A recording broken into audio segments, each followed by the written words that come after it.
श्रीमद् भगवद गीता यथारूप अध्याय 13 प्रकृति पुरुष तथा चेतना nature the enjoyer and consciousness श्लोक 28।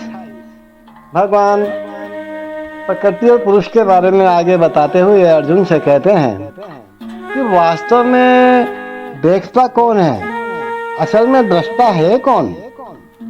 तो सुनते हैं महाराज श्लोक नंबर 28।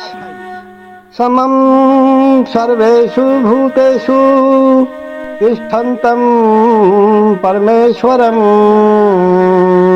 विनश्यतस्व विनश्यन्तं यः पश्यति स पश्यति। एक बार पुनः। समम सर्वेषु भूतेषु तिष्ठतं परमेश्वरं विनश्यतस्व विनश्यन्तं यः पश्यति स पश्यति।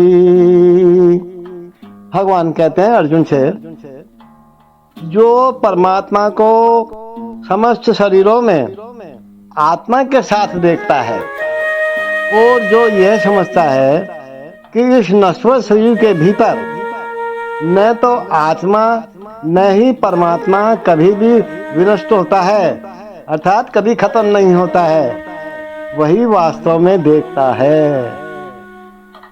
देखो, जो व्यक्ति सत्संगति से तीन वस्तुओं को, शरीर, शरीर का स्वामी या आत्मा तथा आत्मा के मित्र, यानी आत्मा के मित्र कौन है, परमात्मा, को एक साथ संयुक्त देखता है, वही सच्चा ज्ञानी है। जब तक आध्यात्मिक ऋषियों के वास्तविक ज्ञाता की संगति नहीं मिलती, तब तक कोई इन तीन वस्तुओं को नहीं देख सकता।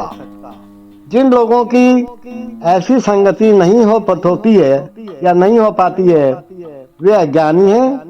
वे केवल शरीर को देखते हैं, भाई ये शरीर है, लेकिन शरीर के अंदर जो आत्मा और परमात्मा है उसको नहीं देख पाते वो।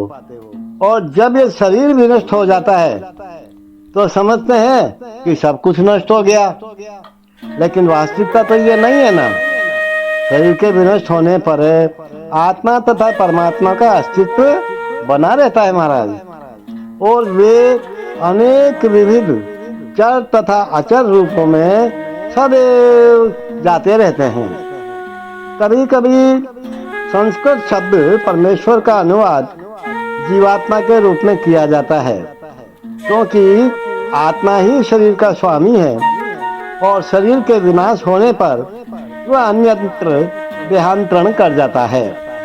इस तरह वह स्वामी है। लेकिन कुछ लोग इस परमेश्वर शब्द का अर्थ परमात्मा लेते हैं। प्रत्येक दशा में परमात्मा तथा आत्मा दोनों रह जाते हैं, ये विनष्ट नहीं होते, बस इतना समझ लो। जो इस प्रकार समझ लेता है, जो इस प्रकार देख सकता है, वही वास्तव में देख सकता है कि क्या घटित हो रहा है।